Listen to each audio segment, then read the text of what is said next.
Please careful, no run please.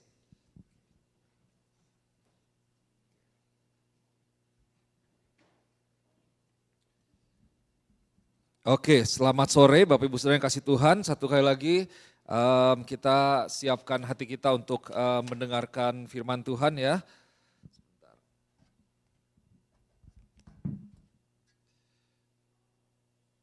Oke, saya mau ajak kita berdoa sekali lagi ya. Mari kita tundukkan kepala kita. Bapak, hamba-Mu berdoa, Roh Kudus bekerja di tempat ini, menjamah setiap hati kami, sehingga hati kami ini boleh menjadi sebuah tanah yang subur, tanah yang gembur, tanah yang baik untuk benih firman Tuhan ditabur dan menjadi sebuah pohon yang berbuah yang menjadi berkat bagi banyak orang. Berdoa Tuhan, pada sore hari ini biar setiap pekerjaan iblis, usaha iblis yang mau mengambil, mencuri firman Tuhan, itu boleh kami patahkan kuasanya di dalam nama Tuhan Yesus. Tetapi jemaat Tuhan boleh terus bertumbuh di dalam pemahaman, di dalam pengenalan kami akan Tuhan, yang membawa gereja Tuhan boleh menjadi berkat, boleh berjalan dalam kuasa, berjalan dalam otoritas, membawa kemuliaan bagi nama Tuhan. Di dalam nama Yesus kami berdoa. Amin. Amin. Oke, Bapak Ibu Saudara yang kasih Tuhan, sore hari ini dan 3 minggu ke depan, ini bulan ini ada 5 minggu ya, kita akan belajar satu hal yang menjadi tema sebenarnya bagian dari perayaan Paskah. Perayaan Paskah, kalau dibilang bahwa Paskah itu kan bagaimana Yesus mati buat setiap kita ya, itu merupakan sebuah pengorbanan yang luar biasa yang Tuhan berikan, yang Tuhan lakukan buat setiap kita. Nah, sore hari ini saya mau kita belajar, kita dengarkan sebuah kebenaran firman Tuhan, dan saya beri judul khotbah saya yaitu The Giving. The Giving ini kita masuk dalam tema umum tahun ini, kita mau rebuild, kita masuk ke dalam sebuah pengenalan yang lebih dalam lagi. Jadi seringkali itu we grow into the practice without knowing the meaning gitu. Kita melakukan apa yang kita lakukan, kita melakukannya dengan disiplin, ke gereja, berdoa, baca firman Tuhan. Tapi kita nggak mengenal secara dalam gitu, kenapa kita melakukannya. Atau apa sih yang menjadi alasan dan apa yang menjadi akibatnya dan seterusnya. Pada akhirnya kita bisa terjebak dalam sebuah rutinitas atau keagamawian saja tanpa mengalami sungguh kebenaran dari firman Tuhan. Nah, sore hari ini saat kita belajar tentang giving, kita ini akan bertumbuh lebih lagi. Saya berdoa supaya jemaat Tuhan di tempat ini kita boleh punya sebuah pengertian yang benar, pengertian yang kuat, pemahaman yang benar tentang kebenaran firman Tuhan tentang giving ini. Karena ada kuasa di dalam pemahaman akan firman Tuhan. Ada kuasa di dalam pengenalan akan firman Tuhan. Firman Tuhan katakan, you shall know the truth and the truth shall set you free. Kalau kita mengenal Tuhan, the truth itu Tuhan itu sendiri, tentu dengan firman-Nya, lewat firman-Nya juga, maka kita akan mengalami yang namanya kebebasan, kelepasan. Nah, mungkin kita dalam waktu-waktu tertentu, apa yang kita lakukan di dalam kekristenan kita, ini kita menjadi sebuah beban misalnya. Atau hal yang kita lakukan, ya karena sudah disuruh sama orang tua atau dipaksa sama papa mama, atau kayaknya kurang full gitu kita melakukannya. Tapi dengan sebuah pemahaman akan kebenaran kita boleh mengerti dan kita melakukannya dengan sepenuh hati. Yang pada akhirnya sungguh boleh membawa kita mengalami berkat yang dari Tuhan.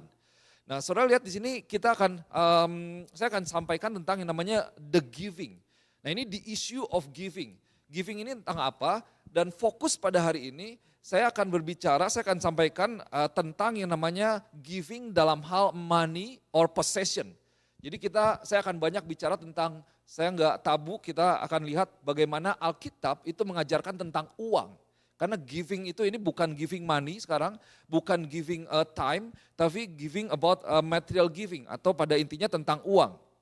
Nah, ini nih sebuah topik yang saya lihat jarang disentuh oleh gereja. Mungkin sebagian orang melihat bahwa tentang giving ini adalah satu hal yang tabu atau tidak bisa atau tidak boleh atau perlu sangat hati-hati untuk disampaikan di dalam gereja Tuhan. Tetapi Bapak Ibu Saudara yang kasih Tuhan, kalau kita pelajari ternyata money and possessions actually are the most talk about subject in the Bible. Jadi uang dengan kepemilikannya itu merupakan sebuah subjek atau materi atau isu yang paling banyak yang dibicarakan atau disentuh di dalam Alkitab kita. Nah ini mungkin kaget buat kita, oh ya benar nggak pastor, benar nggak? Wah bukannya semuanya mengajarkan tentang Tuhan, tapi saudara bisa lihat kalau kita hitung-hitung ya kita akan kaget bahwa firman Tuhan ini banyak sekali bicara tentang yang namanya uang dan kepemilikan. Gitu. Banyak sekali. Kalau satu hal yang diulang-ulang itu berarti penting ya. Kita sebagai orang tua kita menyatakannya diingetin anak kerjain PR misalnya. Itu berarti satu hal yang penting. Nah dari statistik dalam ada sebuah website Christianity Today and Preaching Today dan banyak saudara bisa dapatkan dari banyak sumber lainnya. Bahwa Alkitab ini menyatakan ada menulis ayat-ayat yang berhubungan dengan doa itu 500 kali. 500 verses on prayer. And then less than 500 verses on faith. Kalau ayat tentang iman itu enggak sampai 500. Jadi 500 ayat diajarkan, penting ya berarti tentang yang namanya doa, kemudian 500 kurang dari 500 tentang iman, tetapi tentang money and possessions itu ternyata ada lebih dari 2000 ayat. Nah, bahkan kalau lihat Yesus kan mengajarkan banyak orang dan dia seringkali memakai yang namanya parables atau sebuah perumpamaan. Nah 11 dari 39 yang Yesus sampaikan itu berhubungan dengan uang atau mengajarkan tentang uang atau memakai uang dan kepemilikan sebagai ilustrasi untuk memberikan sebuah pengertian yang lebih dalam akan hal yang lainnya. Jadi dari sini saudara bisa lihat, saya mau ajak kita lihat bahwa bagaimana Alkitab sebenarnya firman Tuhan dan Yesus sendiri sangat fokus kepada yang dinamakan money and possessions. Dan memakai ilustrasi dan mengajarkan spesifik, bahkan kata uang gitu. Ada ilustrasi tentang uang dirham yang hilang, terus Sakeus ya, itu berhubungan dengan uang, karena uang itu berhubungan dengan hati. Nah, saudara mungkin kaget, tapi memang kalau kita misalnya mau pergi ke suatu tempat kita mau nonton misalnya ke Lancaster, mau nonton Sight and Sound. Kita punya satu tujuan, tapi yang penting supaya kita bisa masuk atau bisa sampai ke tujuan kita, itu adalah bagaimana perjalanan kita di tengah-tengah. Gitu. Oke kita ngobrol, kita mau kemana, kita mau ke sana. Nah yang ramainya itu kan nanti mampir di mana, makannya di mana, mau lewat mana, seperti itu, nginepnya di mana, supaya kita bisa pastikan bahwa kita bisa sampai di tujuan kita. Well kalau dilihat, ya keselamatan itu penting, doa itu penting, iman itu penting. Bahwa kita terima keselamatan yang hanya bisa didapatkan dari satu pribadi yaitu Yesus Kristus. Tetapi ternyata dalam perjalanan kehidupan kita ada satu hal ini yang berbicara tentang keuangan atau possession yang bisa membawa kita sebenarnya keluar dari jalan Tuhan, keluar dari tujuan Tuhan dan pada akhirnya kita tidak menerima bagian dari apa yang Tuhan sudah sediakan buat setiap kita. So hari ini kita akan lihat apa yang firman Tuhan katakan, ajarkan dan perintahkan untuk setiap kita dalam hal the giving atau money and possessions. Saudara siapkan hatimu ya, mungkin ini satu hal yang baru, mungkin ini satu hal yang kayaknya gimana ya, kayaknya gereja kok masih pikirnya kayaknya kok ngomongnya tentang uang. Tapi kita lihat lagi bahwa Yesus sendiri firman Tuhan banyak sekali ajarkan tentang yang namanya money and possessions. So it is very important for us to know the truth about money and possessions. Oke, ada amin, Bapak Ibu Saudara yang kasih Tuhan. Oke, saya nggak akan apologetik, saya akan nyatakan kebenaran firman Tuhan buat setiap kita di tempat ini karena saya berdoa gereja Tuhan di sini boleh semakin bertumbuh, semakin dewasa di dalam Tuhan dan mengalami berkat Tuhan yang lebih lagi dalam kehidupan sehari-hari kita. Nah mari kita mulai dengan satu ayat ini. Tuhan kita ini adalah Tuhan yang generous, Tuhan kita ini adalah Tuhan yang sangat murah hati. Dari 2 Korintus pasal yang ke-9 ayat 15. Firman Tuhan katakan, hendaklah kita bersyukur kepada Allah atas pemberiannya yang luar biasa itu. So praise be to God for His indescribable gift. Oke, saudara lihat bahwa our God is a generous giver. Di dalam beberapa terjemahan, di dalam New Living Translation dikatakan, ini di sini ada kata indescribable. Jadi Tuhan kita ini Tuhan yang pemberiannya itu tidak bisa diungkapkan dengan kata-kata, kira-kira seperti itu ya. Kita masih bisa diukur, pemberian kita masih bisa dinyatakan gitu. Nah dalam beberapa terjemahan dikatakan indescribable ini sebagai wonderful gift. Jadi pemberian yang indah sekali, yang manis sekali. Atau inexpressible gift. Sebuah pemberian yang tidak bisa diekspresikan. Atau priceless, atau astonishing gift. Jadi pemberian yang benar-benar luar biasa, begitu besar, begitu ajaib, begitu indah, begitu manis yang menjadi bagian dari setiap kita yang Tuhan berikan kepada kita. Nah kita ini kan diciptakan kita diciptakan sebagai dari rupa dan gambar Tuhan. Nah artinya apa? Kita belajar di awal. Ini satu kalimat yang mengingatkan sedikit. Artinya Bapak Ibu Saudara yang kasih Tuhan, the meaning of being created in the image of God is to be like God in terms of generosity. Jadi kalau kita diciptakan serupa dan segambar dengan Tuhan, Tuhan juga mau kita menjadi serupa dan segambar dengan Dia dalam hal yang namanya kemurahan hati. Dalam hal generosity. So, karena Tuhan kita adalah Tuhan yang memberi, maka gereja Tuhan harus menjadi gereja yang memberi. Ada amin. Umat Tuhan harus menjadi umat yang memberi. Because our God is a giving God, we the church should be a giving church. And then next, because our God is a generous God, so when He gives generously, so we as the church should be a generous church. And then when God gives, He gives generously. So are we, the church, we should give generously. Ada amin? Oke. Saudara, saya sampaikan, bagikan sedikit-sedikit ya. Kita memberi bukan karena situasi. Jadi kita memberi bukan karena diukur dari apakah saya lagi kurang atau saya lagi kelebihan. Jadi pemberian kita itu dimanapun, kapanpun kita memberi. Karena memberi itu adalah perintah dari firman Tuhan. So kita memberi nggak bisa diukur, saya lagi butuh nih. Nah ini mindset atau pola pikir yang orang seringkali miliki. Saya lagi butuh nih, saya nggak boleh mencuri, akhirnya saya memberi. Well, ada prinsip firman Tuhan bekerja, oke Tuhan berkati. Tapi kita memberi bukan kita mengharapkan sesuatu. Atau juga misalnya, sekarang saya sudah punya banyak, ya memberinya cukuplah. Gitu. Tapi enggak, kita memberi karena memang Tuhan mau kita menjadi gereja, menjadi umat Tuhan yang memberi.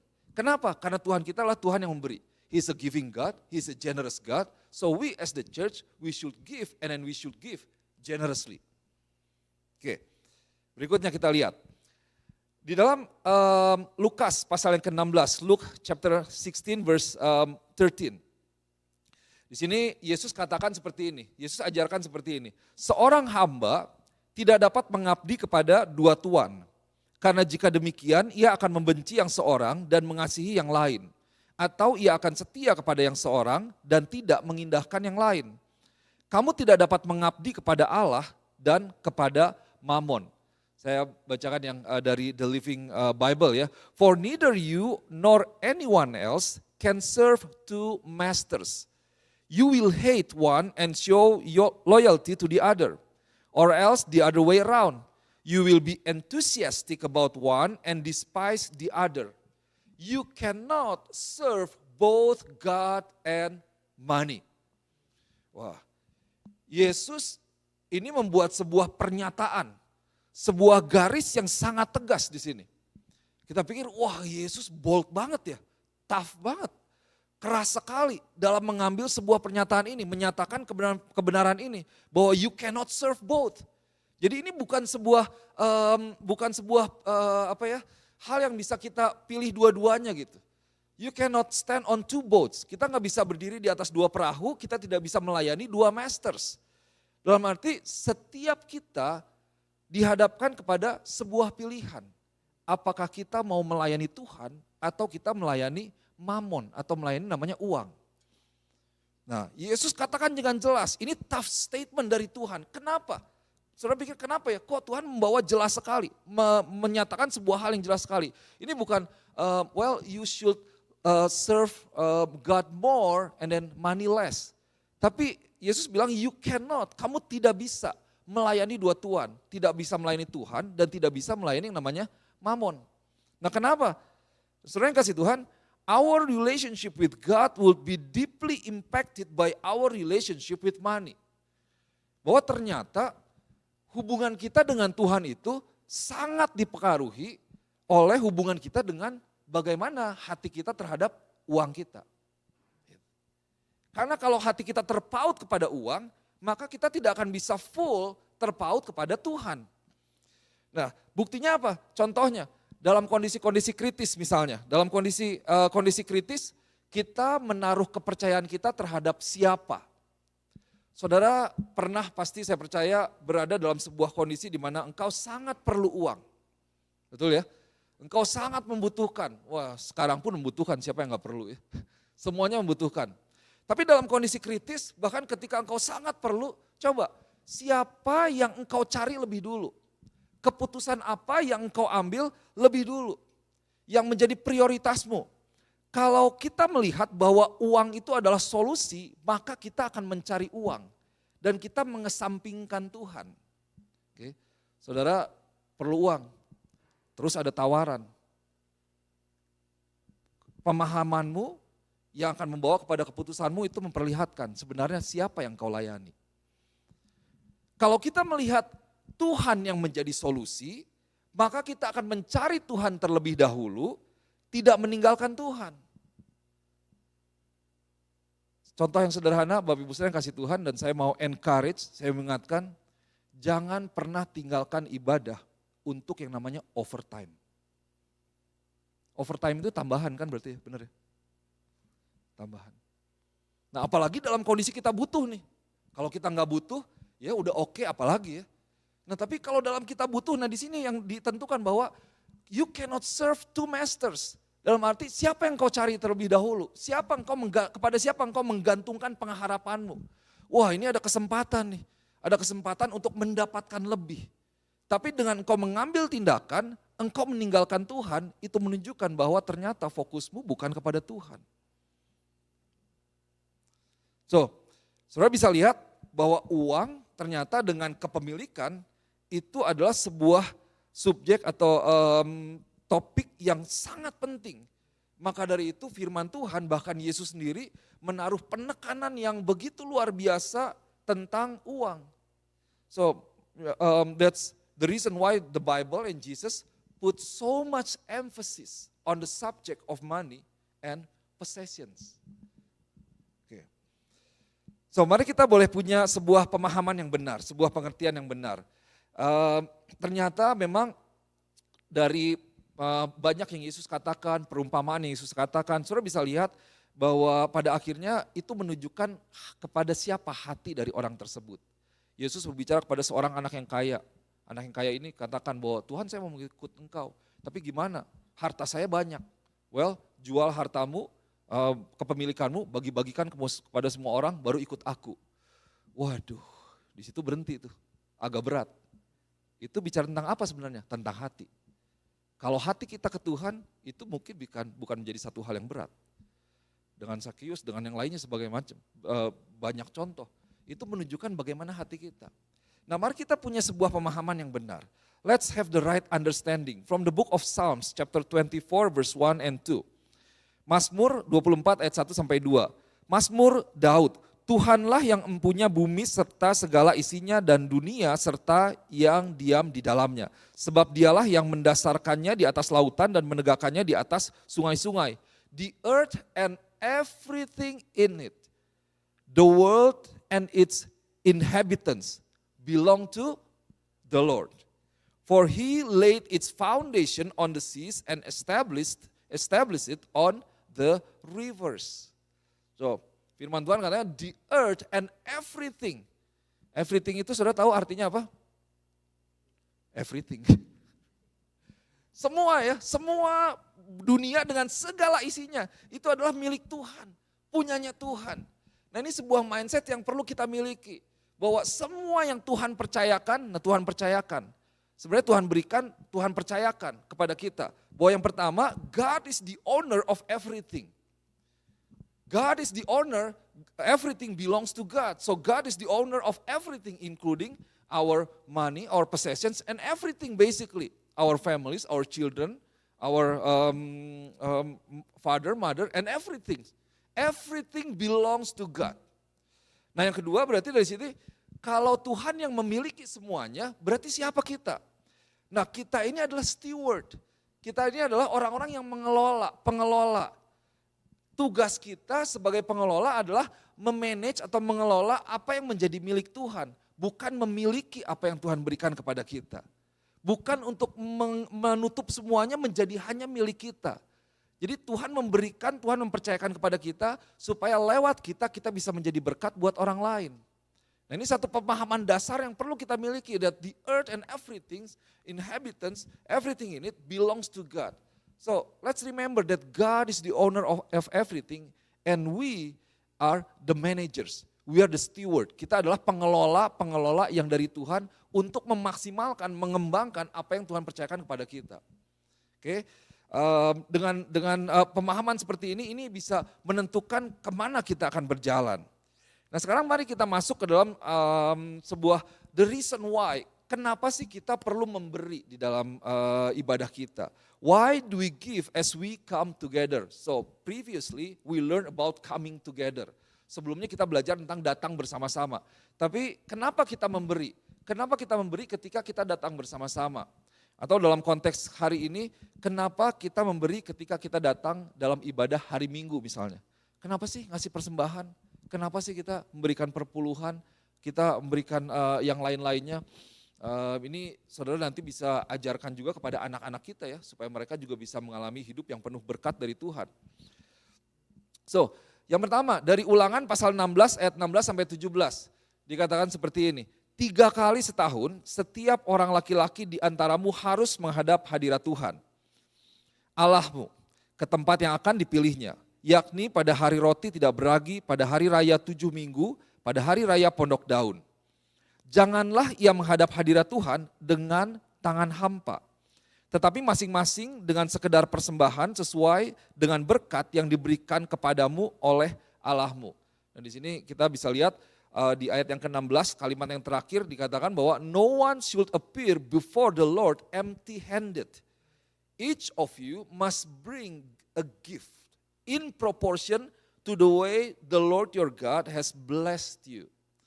So, saudara, ini bahkan dari perjanjian lama, dari awal, ini Tuhan sudah ajarkan kepada umat Tuhan.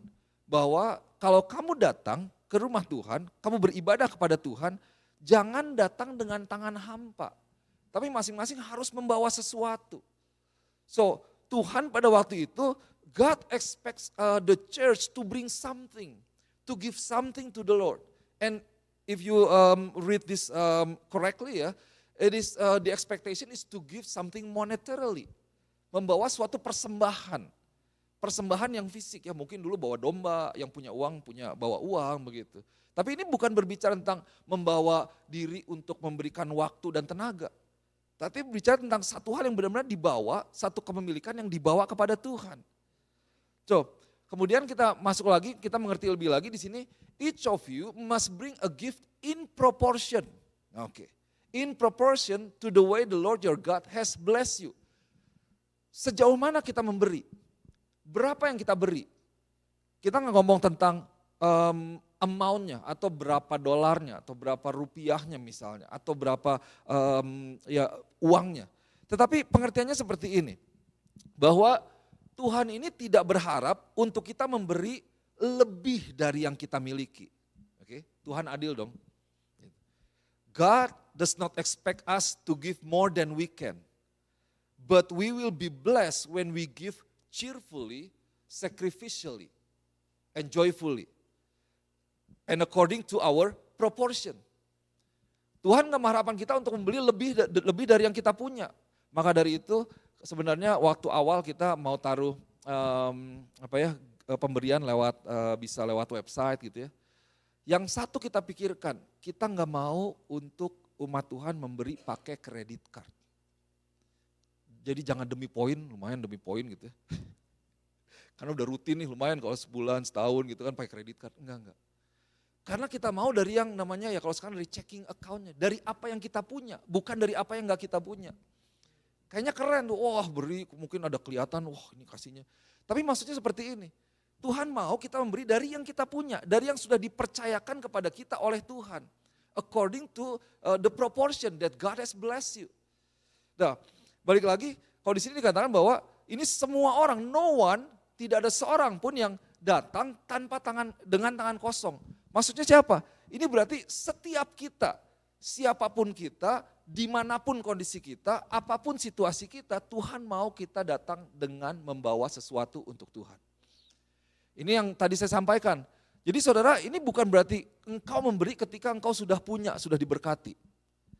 Tapi bahkan memberilah ketika engkau sedang kekurangan. Nanti kita minggu-minggu depan kita akan bahas nih. Kita lihat dari gereja-gereja di mana mereka kekurangan, mereka tidak punya tapi mereka memberi dari kekurangan dan Tuhan berkati luar biasa. Itu menjadi benih yang baik untuk berkat Tuhan juga boleh mengalir. So ini bukan berdasarkan situasi, berdasarkan siapa atau dalam konteks apa, tetapi dalam waktu kita datang firman Tuhan ajarkan kita membawa sesuatu kepada Tuhan. Dan tentu kembali membawanya sesuai dengan proporsi yang dari Tuhan. Nah ukurannya apa? Sebagaimana Tuhan telah memberkatimu. Tuhan memberkati kita seperti apa nih? Saudara bandingkan bagaimana 10 tahun lalu Tuhan memberkati saudara dengan 5 tahun lalu dengan hari ini. Saudara bandingkan bagaimana pemberianmu 10 tahun lalu dengan 5 tahun lalu dengan hari ini. Apakah perpuluhan tambah certain amount yang sama dari 10 tahun lalu? Perpuluhannya mungkin naik karena ya namanya perpuluhan udah jelas 1/10 tapi persembahannya sama terus segitu. Tapi according to the proportion, to the way that the Lord God has blessed you. Ada amin? Oke, puji Tuhan. Oke, berikutnya ya kita lihat. Kenapa kita memberi? Karena membawa sesuatu atau giving is part of our worship, our service to God. Psalms 96 verse 8, Mazmur 96 ayat 8. Firman Tuhan katakan, berilah kepada Tuhan kemuliaan namanya dan bawalah persembahan dan masuklah ke pelatarannya. Give to the Lord the glory he deserve.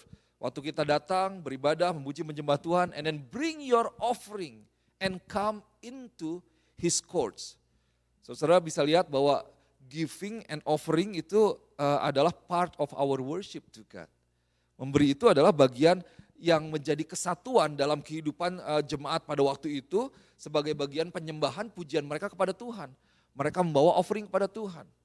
Kita lihat bahwa ketika Yesus dilahirkan, orang Majus datang membawa sesuatu karena kami datang untuk memuji menyembah Tuhan. Dan mereka datang membawa sesuatu, emas, kemenyan dan mur dikatakan seperti itu. So berikutnya, 1 Korintus pasal 16 ayat yang kedua. Pada hari yang pertama, dari tiap-tiap minggu hendaklah kamu masing-masing sesuai dengan apa yang kamu peroleh, menyisihkan sesuatu dan menyimpannya di rumah, supaya jangan pengumpulan itu baru diadakan kalau aku datang. Dalam bahasa Inggrisnya ya, on every Lord's Day, each of you, again, every one of us, each of you should put aside something from what you have earned during the week and use it for this offering. Nah ini dia Bapak Ibu Saudara yang kasih Tuhan. Kembali, apa yang kita hasilkan dalam 1 minggu, firman Tuhan ajarkan, oke bawa. Ya mungkin ada yang di 2 minggu sekali, ada yang sebulan sekali, it's okay gitu ya. Tapi dalam arti setiap kita membawa datang, ini firman Tuhan udah ajarkan untuk kita membawa sesuatu untuk diberikan kepada Tuhan. Begitu. And then the amount depends on how much the Lord has helped you earn. Don't wait until I get there and then try to collect it all at once. Kalau kita dalam memberi ya, jangan kita hitung-hitungan sama Tuhan. Ada amin. Kita tidak bisa memberi lebih dari apa yang Tuhan berikan kepada kita. We cannot outgive God. Ada amin. Kita tidak bisa memberi lebih dari apa yang Tuhan sudah berikan kepada setiap kita. Nah kadang-kadang nih kita kan hitung-hitungan ya. Waduh, karena angkanya yang kita miliki tambah besar, aduh kayaknya kalau memberi ini jadi gede banget ya. Nah, padahal Tuhan berkati kita semakin besar, semakin luar biasa dan kita berdoa untuk itu, berkati aku. Tapi berkatnya tambah besar, pemberian kita kepada Tuhan tetap sama.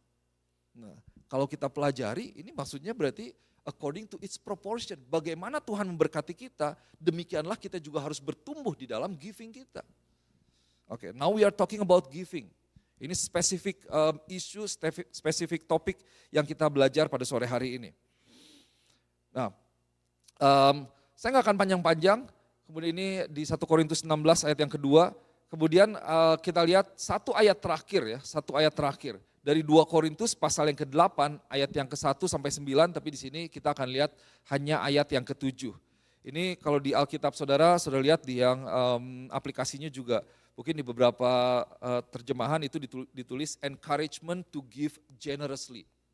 So, firman Tuhan katakan, maka sekarang sama seperti kamu kaya dalam segala sesuatu, dalam iman, dalam perkataan, dalam pengetahuan, dalam kesungguhan untuk membantu, dan dalam kasihmu terhadap kami, demikianlah juga hendaknya kamu kaya dalam pelayanan kasih ini. So but since you excel in everything, excel in faith, excel in speech, in knowledge, in complete earnestness, and in love we have kindled in you. See that you also excel in this grace of giving. Jadi gereja pada waktu itu udah luar biasa, udah excel, udah memberi dengan luar biasa, sudah kaya dalam segala sesuatu. Maksudnya melakukan hal yang luar biasa, yaitu dalam iman dikatakan di situ, dalam perkataan, dalam pengetahuan, dalam kesungguhan untuk membantu, dalam kasihmu terhadap kami, dan kepada pelayan Tuhan. Saya lihat gereja Tuhan, Rochester City Blessing, Boston City Blessing, Bapak Ibu Saudara kasih Tuhan, engkau excel in so many things. Engkau excel di dalam imanmu, bertumbuh setiap saat. Di dalam pemahaman, pengertian akan firman Tuhan, kita continue untuk belajar pada hari Minggu, pada Kersel gitu ya, kita belajar menerima firman Tuhan. Saudara memberikan diri bukan hanya untuk sekedar mencari sebuah perkataan yang apa istilahnya ya, Sunday morning blessing gitu ya, Sunday afternoon blessings. Tetapi ada satu pemahaman yang saya mau belajar nih tentang hal ini. Ini membuktikan saudara boleh ada di tempat ini. Saya mau dengarkan firman Tuhan, saya mau diperlengkapi lebih lagi. Kemudian kita semakin entusias, kita semakin bertumbuh di dalam pelayanan kita. Dalam saling melayani satu sama lain, saling memberi satu sama lain, saling memberkati satu sama lain. Kita banyak di sini kita memberikan, ada yang masak, ada yang pinjemin mobilnya mungkin, ada yang kasih tenaganya, ada yang kasih selain uang tentunya ya, ada yang memberikan ini dan itu luar biasa. Sama seperti pada jemaat pada waktu itu. Nah terus dikatakan bahwa mari kemudian setelah semuanya itu, you are excel in so many things, tapi jangan berhenti sampai di situ saja. Tetapi terus bertumbuh. Dalam arti Bapak Ibu Saudara yang kasih Tuhan, kita ini tidak boleh bertumbuh di dalam pertumbuhan kerohanian kita. Ada amin ya. Dalam kedewasaan kita tidak boleh berhenti bertumbuh. Karena kalau berhenti bertumbuh itu berarti kita mati loh. Sebuah pohon yang berhenti bertumbuh atau dia nggak bertumbuh lagi, itu udah tanda-tanda berarti udah akhir dari umurnya. Tapi kita terus bertumbuh di dalam iman, kita terus bertumbuh di dalam pengajaran, di dalam pengetahuan, kita terus bertumbuh dalam antusias kita, dalam api kita, jangan sampai padam untuk melayani Tuhan. Kita terus bertumbuh di dalam pelayanan kita kepada Tuhan, memberi terus yang terbaik, lebih baik lagi. Kita terus bertumbuh di dalam ministering, volunteering, serving each other, dan juga di dalam pemberian kita di dalam Tuhan. Itu yang firman Tuhan ajarkan buat setiap kita. So, kita terus bertumbuh nih dalam sisi rohani. Kita terus bertumbuh di dalam karakter kita. Tetapi again, sama dengan sebenarnya iman, sama dengan perkataan, kalau di sini tulis perkataan itu adalah karakter kita, karena karakter seseorang itu terlihat dari perkataan dia. Bertumbuh di dalam pengetahuan, saling mengasihi dan seterusnya, tapi jangan berhenti pada titik tertentu, tapi kita terus bertumbuh di dalam iman kita dan terutama juga di dalam pemberian kita. Yang terakhir dikatakan bahwa see that you also excel in this grace of giving. Jadi selain bertumbuh dalam kerohanian intinya, tapi jangan lupa engkau juga bertumbuh selalu di dalam yang namanya pemberianmu. So, minggu ini kita boleh spesifik terhadap apa yang firman Tuhan katakan, dari contoh-contoh dari ayat-ayat firman Tuhan tentang namanya pemberian atau giving. So remember, pada jemaat yang mula-mula in the early church, gathering mula-mula, bahkan dalam kitab Ulangan itu sudah diajarkan, kamu datang menyembah Tuhan, jangan tangan kosong. Bawa sesuatu, beri sesuatu kepada Tuhan. Sampai kemudian pada gereja Tuhan yang perjanjian baru sampai abad modern, sama prinsipnya sama. datang kepada Tuhan, kita berikan kepada Tuhan. Karena apa? Tuhan kita adalah Tuhan yang memberi. Kemudian Alkitab, firman Tuhan, Yesus mengajarkan kita untuk memberi kepada Tuhan. Dan biar pertumbuhan kita boleh terus bertumbuh seiring dengan bagaimana Tuhan memberkati kita. Saudara bisa dapatkan ya. Saya mau kasih kesaksian. Kalau saya lihat pemberian yang saya berikan, saudara bisa cek bahkan sebenarnya. Kalau perlu, kalau mau saya bisa tunjukkan gitu istilahnya ya. Pemberian saya, perpuluhan saya itu dari tahun ke tahun naik loh. Karena saya mau punya iman. Saya gak mau tahan di 10 aja gitu ya. Ini baru tithing nih, tithing. Jadi saya tithing tuh saya nggak pas-pasin gitu. Kadang saya selalu buletin ke atas. Jadi udah buletin lah, tambahin, dibuletin ke atas gitu. Kadang mungkin dilebihin lebih lagi gitu. Dan kan tiap tahun dapat report tuh. Kalau dapat report saya bukan disimpan terus langsung dimasukin ke amplop nanti urus pajak bawa gitu. Enggak cuma begitu, tapi saya lihat nih, compare dengan yang tahun lalu. Tahun lalu saya memberi berapa ya? Segimana? Tahun ini dengan penghasilan yang sama saya memberi berapa? Saya mau pribadi, saya boleh masuk dalam sebuah level iman yang lebih lagi. Saya mau masuk dalam level iman bahwa dengan pemberian saya yang meningkat, saya nggak akan kekurangan. Bahkan Tuhan berkati saya lebih lagi. Ada banyak orang, ada banyak hamba Tuhan yang mereka memberi bahkan bukan 10%, bahkan ada yang sampai 90% dari penghasilan mereka. Tapi Tuhan berkati dia luar biasa, dia bisa membeli pesawat dan lain sebagainya loh, untuk pelayanan tentunya. Tapi bagaimana hatinya? Hatinya ini setnya kembali, apakah kepada uang atau kepada Tuhan. Kalau kita punya hati yang benar kepada Tuhan, enggak perlu kok pikir-pikir panjang. Tentu semuanya bill jangan sampai gak dibayar gitu ya, cicilan jangan sampai gak dibayar, tanggung jawab jangan sampai gak dibayar. Tapi let's be generous in God's house. Karena itu yang Tuhan mau untuk kita lakukan. Dan saudara percaya bahwa engkau tidak bisa memberi lebih dari apa yang Tuhan telah berikan kepada kita. Ada amin. Ya. So, let's pray that this truth can be, the seed of the words of God can be planted in our heart. Dan mari kita masuk dengan sebuah pengertian yang baru. Ini mungkin ada yang pikir bahwa ini ujung-ujungnya apa nih ya? What's the catch nih? Gereja lagi perlu uang nih. Oh kayaknya ini. Saudara, semuanya perlu uang, semua gereja perlu uang, semua orang perlu uang. Tapi dalam hal ini bukan karena kita punya kebutuhan khusus. Kita menyampaikan firman Tuhan dari gembala sebagai gembala itu karena kita mau sampaikan kebenaran firman Tuhan kepada gereja Tuhan. Kita mau setiap jemaat Tuhan memiliki sebuah pengertian yang benar. Alasan kenapa kita melakukan apa yang kita lakukan. Alasan sehingga kita bukan hanya doing, tapi kita get into understanding, and then we will take action based on our understanding. Bukan hanya berdasarkan kebiasaan yang kita lakukan sejak dulu. Dan saya percaya betul, di dalam melakukan firman Tuhan, itu sungguh ada berkat Tuhan. Ada berkat yang dari Tuhan, di mana prinsip kebenaran firman Tuhan itu bekerja dalam kehidupan kita, dan itu mengalirkan berkat kepada kita.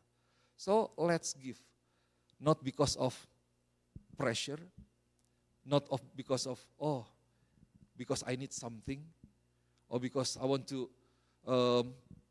prove my faithfulness to God, gitu ya, just because of that so we can get more from God, or not just because of sekarang saya lagi banyak nih, lagi berkelimpahan, beri deh. Gitu. Tapi memang kita menaati firman Tuhan. Dan kita memberi karena kita percaya bahwa dalam rumah Tuhan ini ada pekerjaan Tuhan yang dipakai untuk kemuliaan bagi nama Tuhan. Ada amin. Mari kita berdoa. Bapa, hamba-Mu berdoa Tuhan. Supaya firman Tuhan ini boleh kembali menjadi sebuah benih yang baik ini tertanam dalam hati yang baik. Berdoa supaya tidak ada pekerjaan iblis yang mau mengambil, mencuri firman Tuhan, menyalahartikan firman Tuhan. Roh Kudus yang bekerja dalam hati setiap jemaat Tuhan. Sehingga kami boleh mengerti apa yang menjadi isi hati-Mu Tuhan. Kami boleh masuk dalam sebuah ibadah yang membawa, yang mengalirkan kami kepada pekerjaan Tuhan yang lebih lagi, berkat Tuhan yang lebih lagi, yang membawa kepada kemuliaan bagi nama Tuhan. Sehingga setiap jemaat Tuhan boleh bertumbuh semakin dewasa di dalam Engkau Tuhan. Dan kami boleh menyatakan kebenaran firman Tuhan kepada banyak orang. Berdoa sungguh Tuhan, Biar setiap tipu muslihat iblis atau mungkin ada hal-hal yang iblis taruh di dalam pemikiran setiap kami yang setelah bertahun-tahun ternyata ini kami pegang. Hari ini Tuhan ada pemahaman yang baru, ada pikiran yang dibukakan, ada firman Tuhan yang disingkapkan yang boleh menjadi sebuah kebenaran yang memerdekakan. Di dalam nama Tuhan Yesus firman Tuhan bekerja. Saat jemaat Tuhan boleh setia taat di dalam Engkau Tuhan. Dalam hal ini, dalam giving ini Tuhan, Tuhan yang boleh reward mereka, Tuhan yang boleh hargai mereka, Tuhan yang boleh berkati mereka, Tuhan yang boleh ganjar mereka Tuhan. Kebenaran firman Tuhan itu boleh bekerja dan sungguh biar gereja Tuhan di tempat ini boleh dipakai Tuhan lebih lagi untuk menjadi berkat dengan setiap kepercayaan yang Tuhan boleh berikan dalam kehidupan kami. Kami tidak perlu takut akan masa depan kami Tuhan. Kami perlu takut bahwa kami tidak setia terhadap Tuhan. Terima kasih Bapa. Di dalam nama Tuhan Yesus hamba berdoa dimeteraikan firman Tuhan. Haleluya. Amin. Amin. Amin. Kita bangkit